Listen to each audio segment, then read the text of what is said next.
புறப்பட்டு விட்டாயே பொன்னி, முன்ன நடந்ததெல்லாம் மறந்து விட்டாயே பொன்னி என்று என் மனமாகப்பட்டது, என் உள்ளமாகப்பட்டது. நான் புறப்படுவதற்கு இடமே கொடுக்கலடி. ஆனால் அவரும் நானும் எதற்காக பிரியணும்? கணவன் மனைவியா இருக்கணும். பிரம்மன் விதி பிரகாரம் நான் பெண்ணாகவும் இந்த உலகத்தில் ஆணுக்கு ஒரு பெண் துணை, பெண்ணுக்கு ஆண் துணையாக பிரம்மா படைப்பு. அதை போலவே நாங்கள் துணைவராக தான் இருந்தோம். ஆனால் இருந்து நான் பிரிந்த காரணம் என்ன தெரியுமா சுந்தரம்? அடி மாலையோ என் மக்களே சாலவே மன்னர் மோகம் கையாள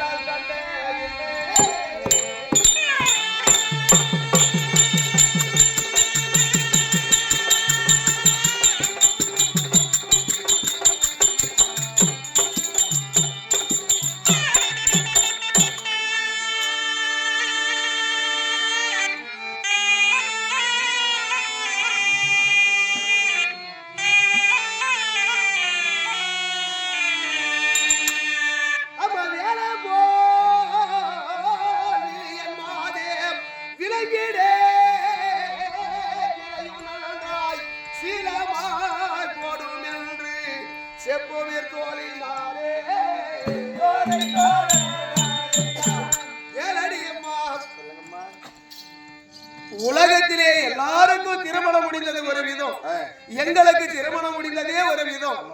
ஒரு திருமணம் செய்ய வேண்டும், ஆனால் பாத்திரம் அறிந்தால் பிச்சை போடணும், கோத்திரம் அறிந்து பெண் எடுக்கணும் என்று பழமொழியே சொல்லுவார்கள்.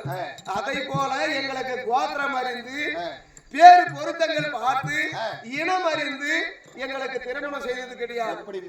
என் தந்தையாராகிய பொன்னி ராஜனுக்கு பிறக்காத நான் ஒரே ஒரு மகளாக பிறந்து விட்டேன்.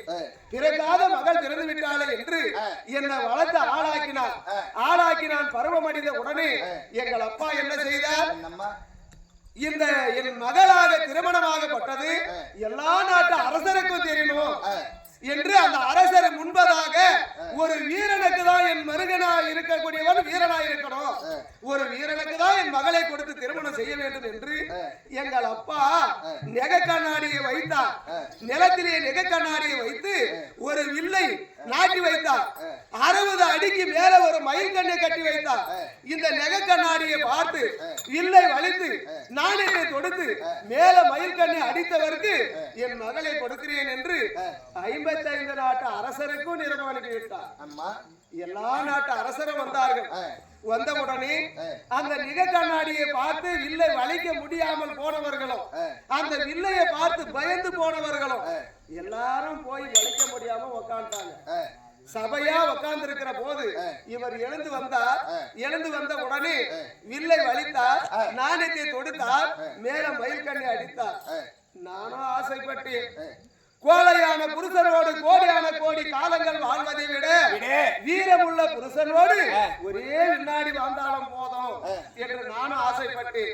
நான் ஆசைப்பட்ட பிரகாரம் எங்கள் தந்தையார் பொன்னி ராஜன் அந்த ராஜாக்கள் முன்பதாகவே எங்களுக்கு அங்கேயே திருமணம் செய்திருக்கார். அப்படி திருமணம் செய்து நாங்கள் வந்து சுகபோகமாக இருந்து 3 ஆண் குழந்தையை பெற்றுவிட்டேன். திடவீரன், திடசேனன், திடகர்த்தன் என்று சொல்லக்கூடிய 3 ஆண் குழந்தையை பெற்றுவிட்டேன். 3 ஆண் குழந்தையை பெற்று 4வது குழந்தை என் அங்கத்திலே 6 மாத கர்ப்பமாக இருக்கும்போது இவர் தவறு செய்துட்டாரு. என்ன தவறு செய்துட்டாரு? திருமணம் செய்து என்னை அரண்மனைக்கு கொண்டு போனாரே அன்று நாளிலே இருந்து என்னை வீட்டிலேயே வச்சு நிறுத்தாரு. வெளியே விடல. என் வேலை செய்வதற்காக 1000 கணக்கான தாதி பெண்களை கொண்டு வந்து வைத்து விட்டார். என்னை வீட்டை விட்டு வெளியே விடல, நான் வீட்டிலே இருந்தேன். ஒரு நாளையிலே தாதி பெண்களாகப்பட்டது என் வீட்டு அரண்மனைக்கு வந்தது கிடையாது. வீட்டை விட்டு வெளியே போயிருந்தா பலவனம் கொண்டாட்டி பாரப்பா போறா இந்த ஊர் கவனம் கொண்டாட்டி ராஜா மனைவி அப்படின்னு சொல்லிப்பாங்க. அப்ப தெரிஞ்சிருக்கும். நான் வீட்டுல இருந்ததுனால யாருக்கும் தெரியல. அப்போது ஒரு நாளையிலே தாதி பெண்கள் யாரும் என் அரண்மனைக்கு வேலைக்கு வரல. என் நாட்டிலே இருக்கக்கூடிய பெண்கள் எல்லாம் குடம் எடுத்துக் கொண்டு ஆற்றங்கரைக்கு தண்ணீர் கொண்டு வர புறப்பட்டார்கள். சரி, தாதி பெண்கள் தான் வரலையே, இன்னைக்கு நாமளே தண்ணீர் கொண்டு வரலாமே அப்படி என்று நான் குடம் எடுத்துக்கொண்டு புறப்பட்டேன் ஆற்றங்கரைக்கு. எல்லாரும் ஆற்றங்கரை சொத்திலே எல்லா பெண்களும் நின்று கொண்டிருக்கிறாங்க. நான் ஓடி சென்று அந்த கங்கையிலே என் பாதத்தை வைத்து என் குடத்தில் தண்ணி எடுத்தேன்.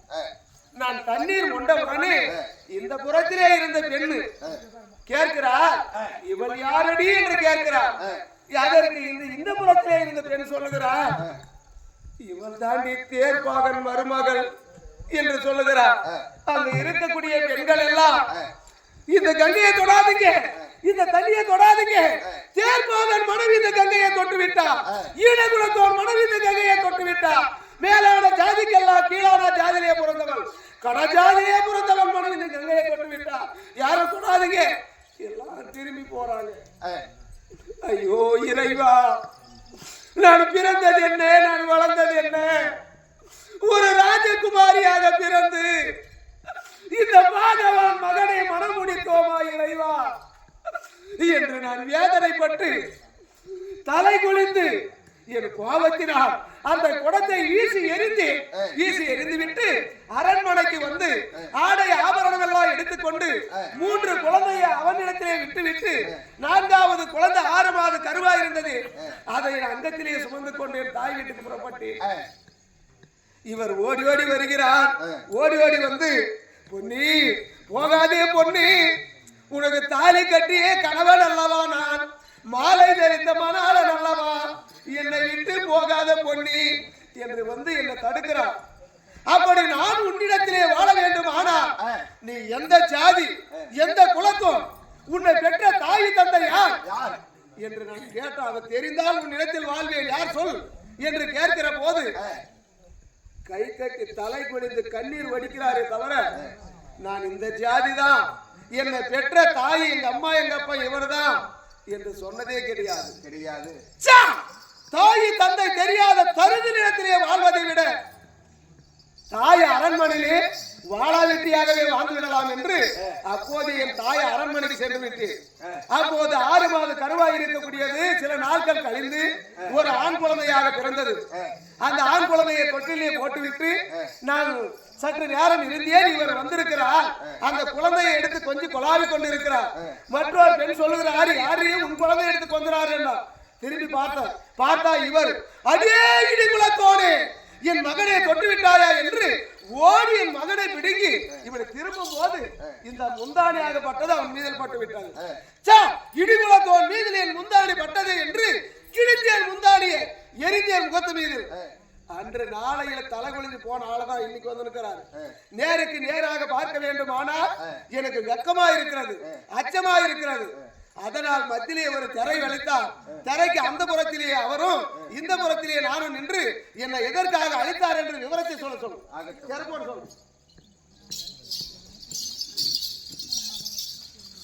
அரசே,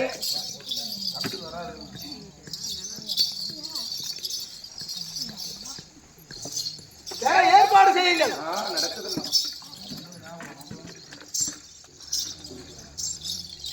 அரசே, என்ன வார்த்தை?